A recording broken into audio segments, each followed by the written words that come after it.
This is Chapter 5, all about access control from the Corporate Computer Security book, 4th edition. Just going to go quickly over the various concepts, just as serve as a kind of a review, a survey of the material. Lots of things in here that affect the user friendliness of a system. They're important because you have to balance the security of a system with usability. Usability, functionality, security. They fight each other. Making you change your password every day is an annoyance and it affects the usability, but it makes it more secure. So access control has more than a few things to deal with. We'll just go over some of the terminology. And remember, it's not just passwords, it's physical security. How everybody is using reusable passwords, and they say they're going away. To add to the security of passwords, you can have access cards and tokens. And biometric authentication, such as iris and fingerprints. Cryptography plays a part in all that, making it hard to crack passwords, making the communication secure if the ends of the communication are also secure. Authorizations is who, once you're logged into a system, controlling what permissions you have in the system. And then verifying attempts to elevate privileges or attempts to open files with a privilege you were not given. And by the way, I think there's a big hole in Windows. As I was playing with password auditing, if you turn on password auditing in Windows, you get thousands of messages, thousands of events captured.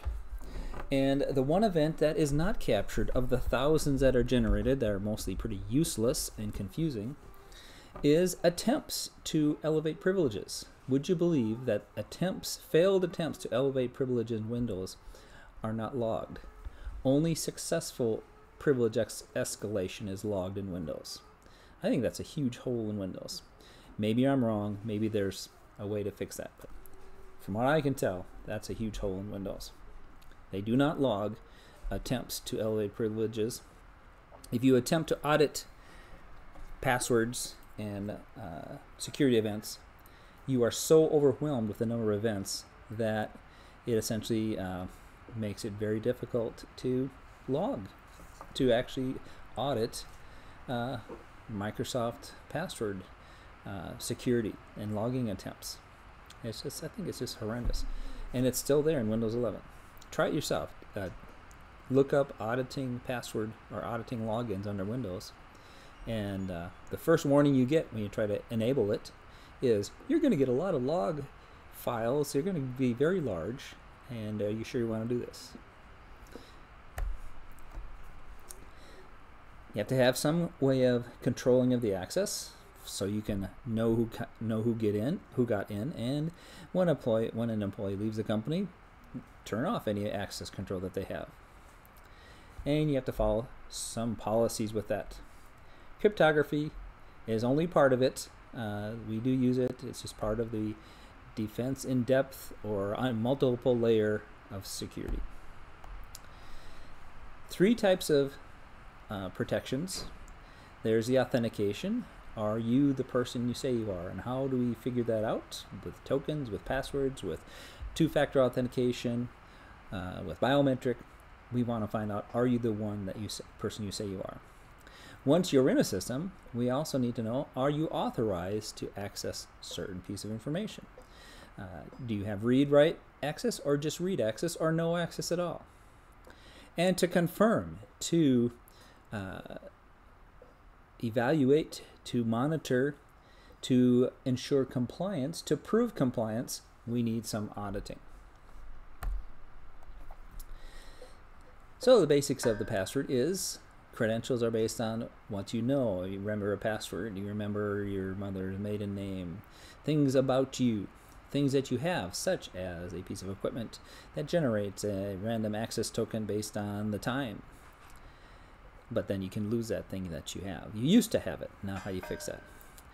things that you are, like your fingerprint, your physical characteristics. And I think what you do is similar to who you are or what you are, but they separate that into like speaking a passphrase, something you can do.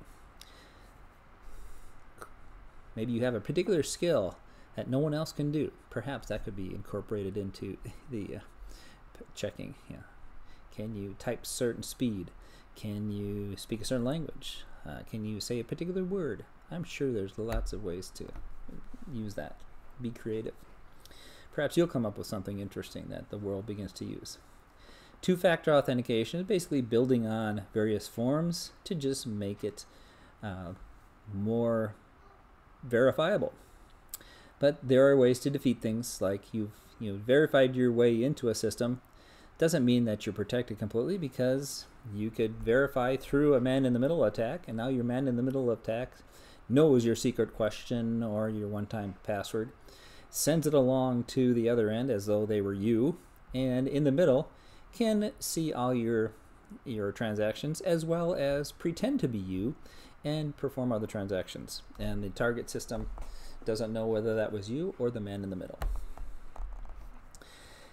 You can have access control based on individual logins, give a particular individual access to certain things, or even better, in an organizing, especially as a large organization, you base it on the group or the role that they're in.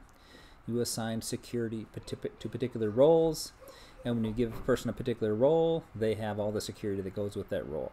Take them out of that group or take them out of that role, the assigned role, and now they're back to regular security. So if you're building a system that needs passwords, you don't just have a user table, you have a role table, and then you have keep track of who is given particular roles. Simpler systems go by individual. More complex systems, more supportable systems go by roles. And of course, there's ways to circumvent things. Pretend you're in a role. Break in some other way. As we get to military type security, which the book says we're not talking about, then they end up talking about it, is the thing called mandatory access control, where you have levels of control and only people with the authority can actually change access rules. That becomes very inflexible and cumbersome, so they say, well, discretionary, there's some ability to alter access. So the comment there is Mac is more difficult. Know the terms, but they don't go much deeper into it because it's military and not for a typical business. Although, if you're a business that is contracted with the government, you'll probably be required to have this kind of control. If you have an account that's dealing with government, they may have some requirements about tighter security in the group dealing with that military account. And there's multi-level security, some various roles, depending on the role, the access needed by particular people. You can go by clearance level for a particular person or clearance levels for groups. So multiple levels of security when we're talking about who gets access, who gets change permissions to material.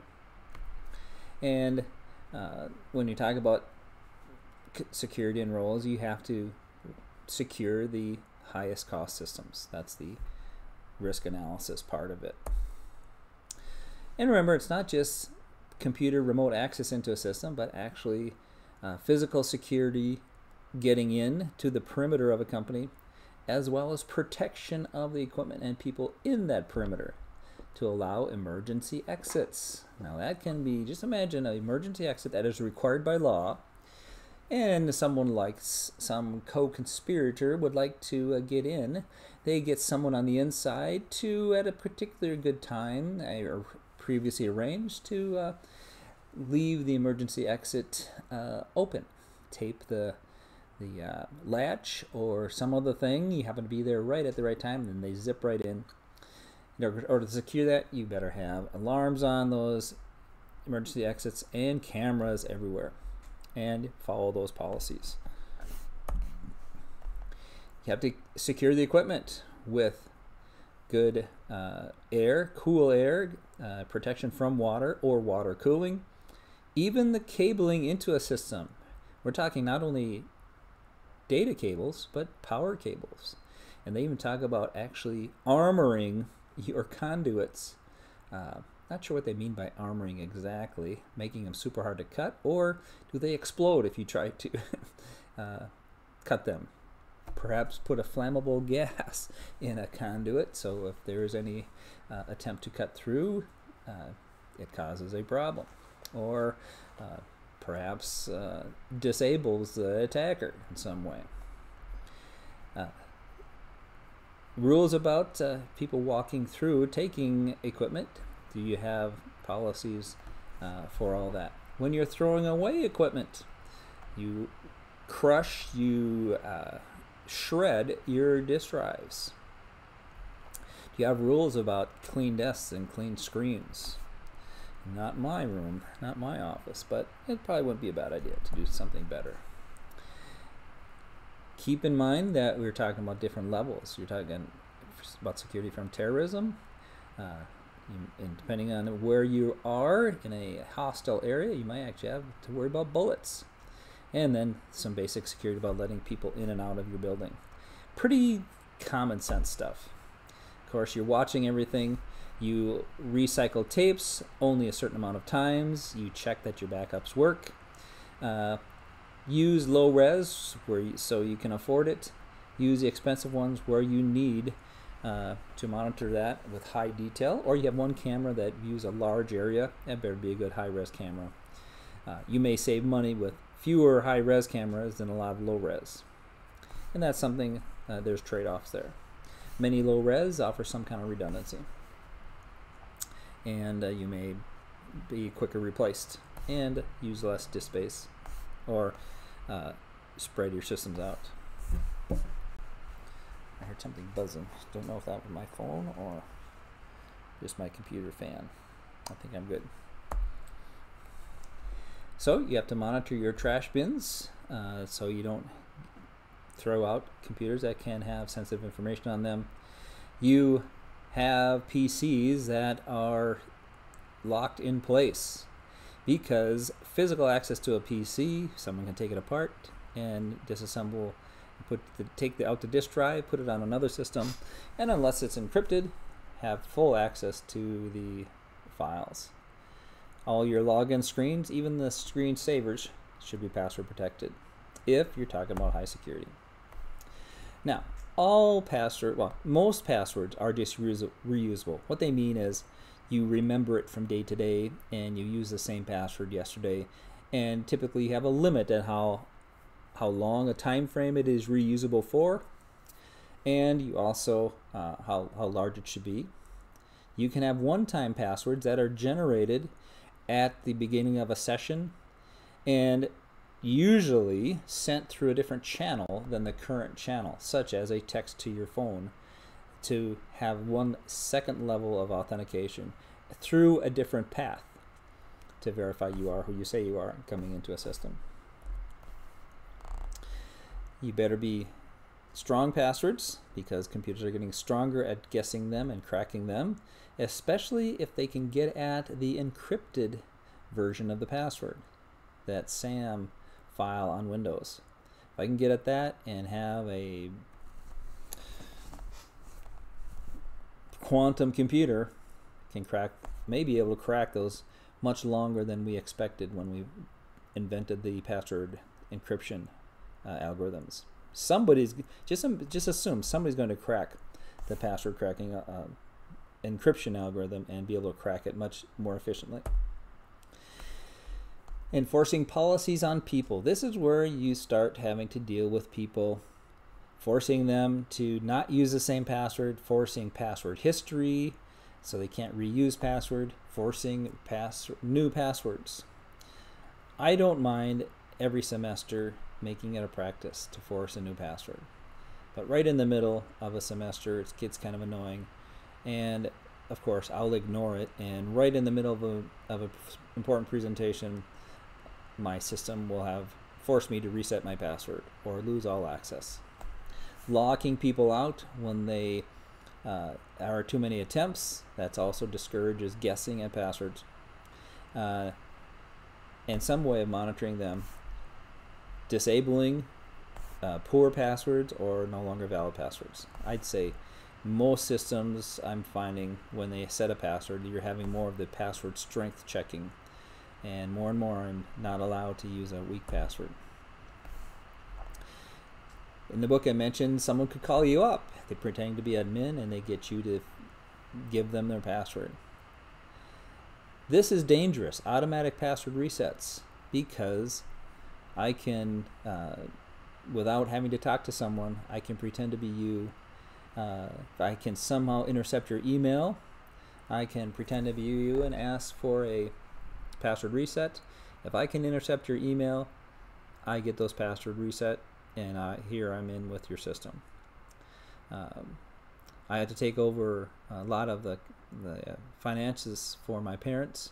All I needed was a few emails and passwords and 20 other accounts that I didn't have passwords to. I would simply go through and do the automatic, I forgot my password. I'd get the link sent to the emails that I managed to get, and I'm in the multiple accounts.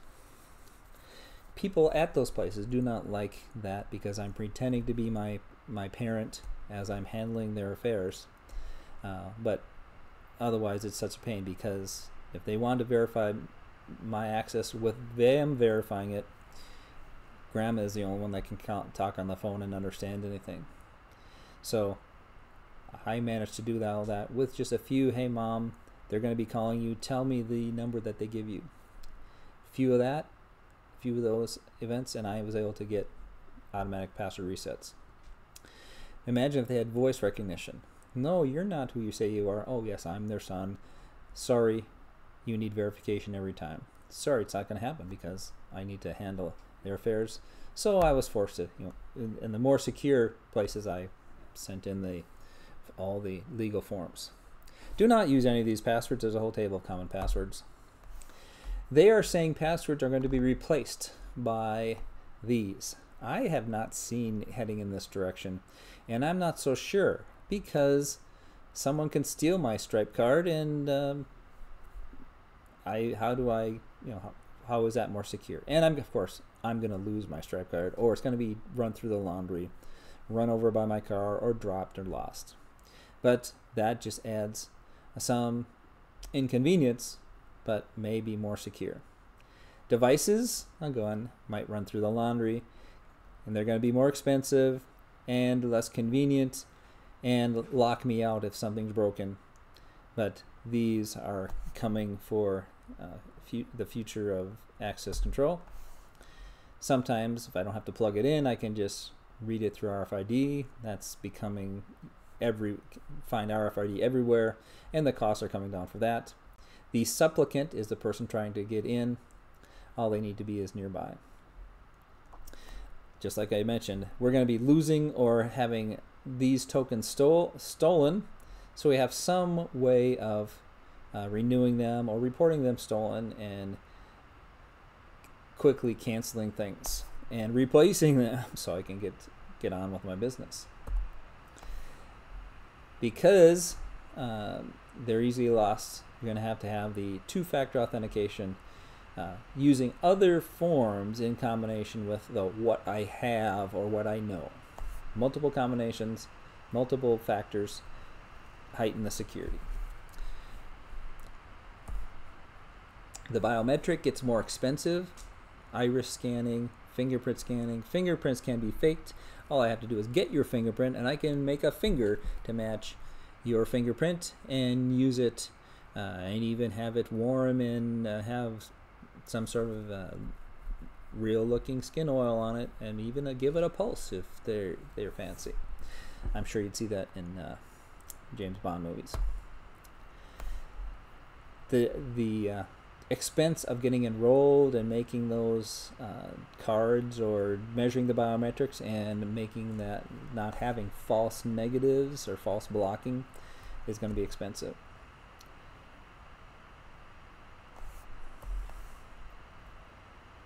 We need to decide how close a match, because we're never going to have a perfect match. I might have a scratch in my eye, my fingerprint. I was working on something, my hands were dirty. I sanded my fingerprints during some work, and how long will they are locked out? Can I use a different finger? I don't want false rejections, FRR, false rejection rate, and I don't want false acceptance, FAR, false acceptance rate. So I enroll in my system with some biometric. My signature is matched to a template. When I try to access again as the supplicant, I compare my features to the data, and it either may be required to be an exact match, or in this case we see that it's not an exact match but a close match. And is it close enough? That's up to the system to decide how fussy it's going to be. False rejection rates are annoying, but they're more secure. If I'm not trying to deceive a system, the error rate may be low. If I am trying to deceive a system, I'm likely to have a higher error rate, and that may be the way AI figures out that you're trying to break in, because it's not the normal error rate of someone who has forgotten and is trying to find their password or guess their password. I've never seen that in a system. If I'm one letter off in my password, I think it's the same if I were trying a completely wrong password. I would think that a system shouldn't lock me out if I'm close to my password and they know I just fat fingered a key. But most systems, 5 failures of any rate, any type, and you're locked out.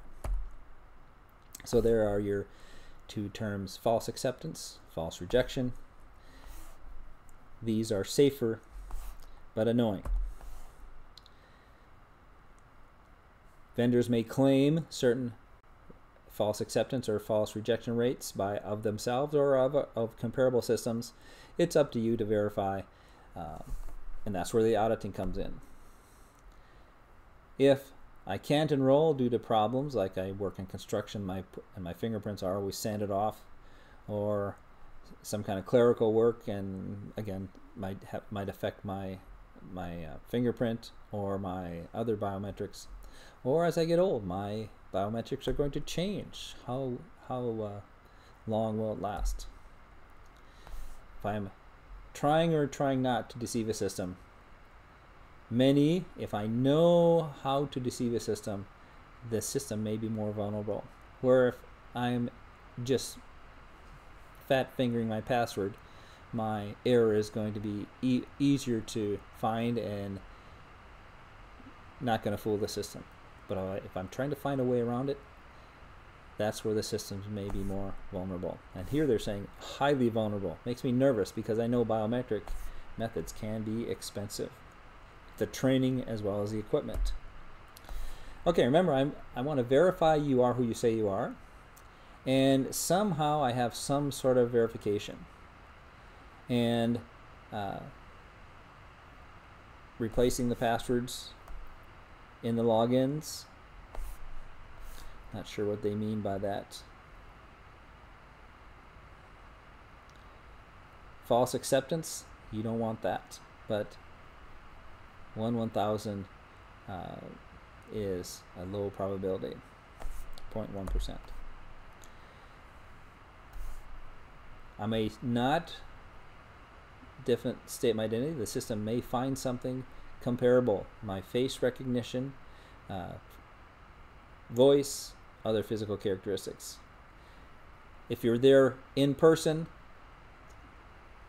easy for door access. You see that in the spy movies all the time, right? The big safe, multiple biometrics. Breathe into it, speak to it. What was the song? He had to dance the steps in that one movie. I forget which one that was. If you're watching for members in a group, you have some sort of subset. Less false acceptance. Here's your fingerprint recognition. Fairly simple. I used it once on a PC. It was in the wrong place on my laptop.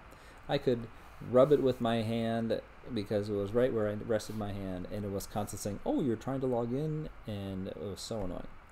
And my son, just for fun, scanned it multiple times and got into my computer, and I don't think his fingerprint was that close to mine. Iris can be expensive. They claim it's very low false acceptance rates. I'm assuming the reason is your iris is complex enough that one person iris to iris is very different. There are problems with face recognition because there are some people with enough paranoia that actually have made laws in certain cities to outlaw facial recognition artificial intelligence. Illinois is one of the states mentioned. Hand geometry is less of a problem for people. Facial recognition, though, some people are just up in the air about that. Voice recognition, they're claiming without good microphone, or your voice changes in the morning versus night. You're tired out. You've been to the basketball game screaming all last evening, and your voice is quite different. And what if I just want to play the recording of you talking to me, and I cut out the words that I know are expected to be used, and I can pretend to be you. Alexa, I can talk to Alexa, and it seems to recognize my voice just fine. The only way I figured that you can secure your Alexa is to actually use a different keyword that someone else wouldn't know. Various other things, the veins, using IR, you can actually see beneath the skin a bit the heat generated by your veins, and that's a unique pattern to you. I don't know how unique compared to fingerprint. This has sounded interesting to me, actually recognizing the pace of your typing. Again, in the winter versus summer, morning versus evening, I can imagine my pace is not going to be the same. Handwritten signature. We know people, there are signature artists out there that can, if there's someone, my target, I could probably learn their signature. This sounds interesting too. The gait, how the person walks. So, they refer to Chapter 3 regarding cryptography, where various uses of cryptography techniques to identify. Now, one thing I want to bring out here, we're running out of time here. Man, it goes by fast, at least for me anyway. That you should have a password management software in place. We talked about PKI, the public key infrastructure, and remember you have a certificate authority. You can have a certificate authority within your own corporation. That gets expensive. You need system administrators to handle those. So registration and handling of credentials in the public key, that's the weakest link, the certificate authority. And what happens when someone's no longer valid? You have to have some effective, reliable termination process. They mentioned a little bit about how that works, where here's the supplicant wanting to get into multiple systems that are wanting to verify me. Well, I talk to the certificate authority first, establish my identity at the location I'm in. The current session gives me a key. I share that key with the two systems I'm trying to get into.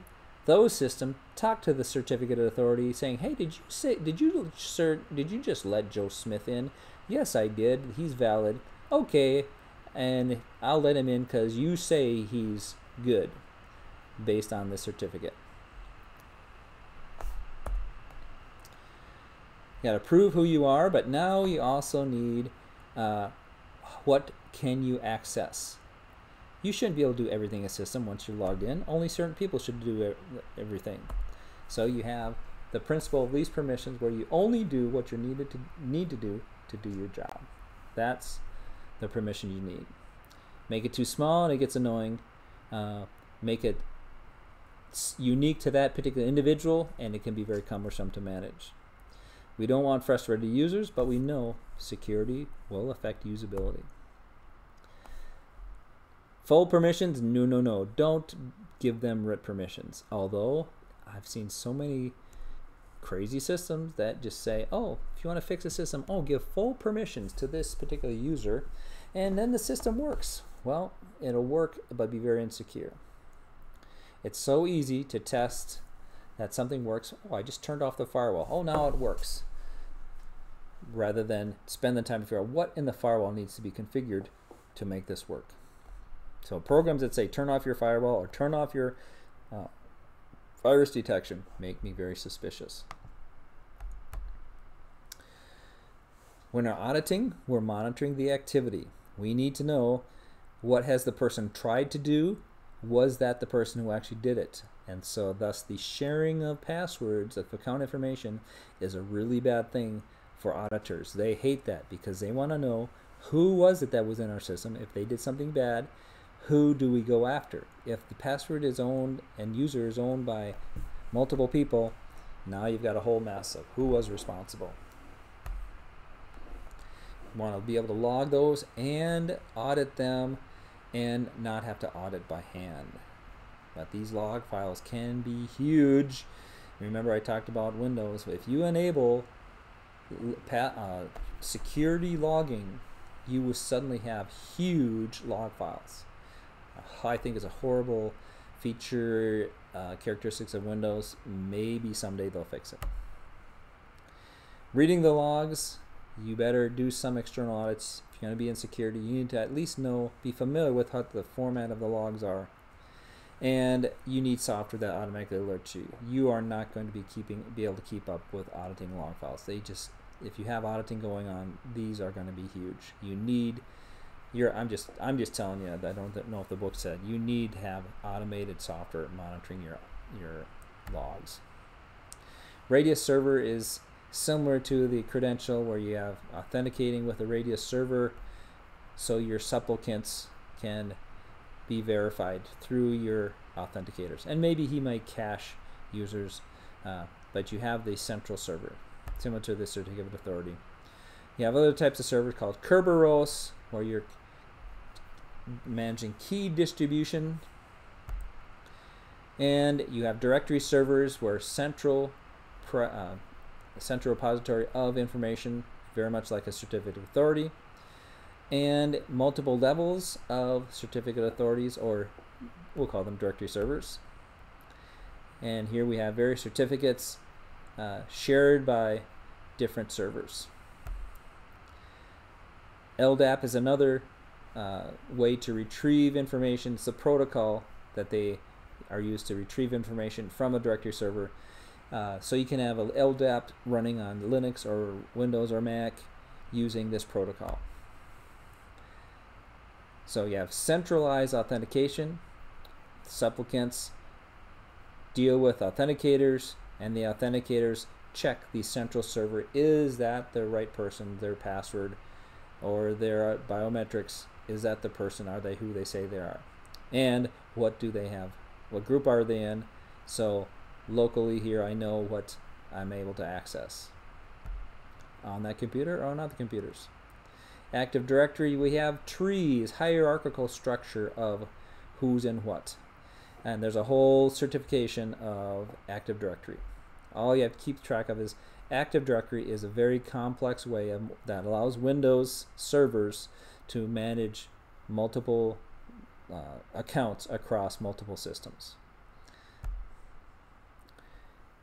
You're identifying the work across multiple systems, allows single sign-on. That's I'd say one of the biggest advantages. You're not logging into every system. Once you're in, you have some improved convenience. You have some less redundancy. It means more consistent information, and you can make a change quickly, like terminate an employee. You have to have trust between multiple servers, so software gets more complicated. Here's a directory server with, there's your meta directory server and a Radius and an Active Directory server all interacting. Federated is the most expensive, higher level. Federated identity between companies. Now that doesn't mean I log in here, I'm logged into their systems. What it means is I'm logged in here, I'm at a certain role of like a purchasing. My purchasing role is verified in my company, and this company says anyone in purchasing role in other companies, we trust them to file orders through some federated identity management. They trust each other, and that trust is established and audited and verified and reconfigured through the sysadmin on both sides. It's centralized, policy-based management of identity to give access to a person, a program, or a machine. Remember, it's not just people. There are processes that need permissions to do things. They are constantly asking for permission. That's one huge reason why Windows audit files, audit log files fill up, because there are so many running processes under Windows running at certain levels that are constantly asking for permission and gaining permission to resources. Gives you, and this is already seen in one of the other slides, you have the ability to make changes and log things happening with single sign-on. And you have checking of permissions and full lifecycle management, from initial credential settings to removing people from the system. Okay, that was a quick fly through of Chapter 5 slides. Hope you enjoyed it. I will look forward to any questions you have, and I hope you're having a great day.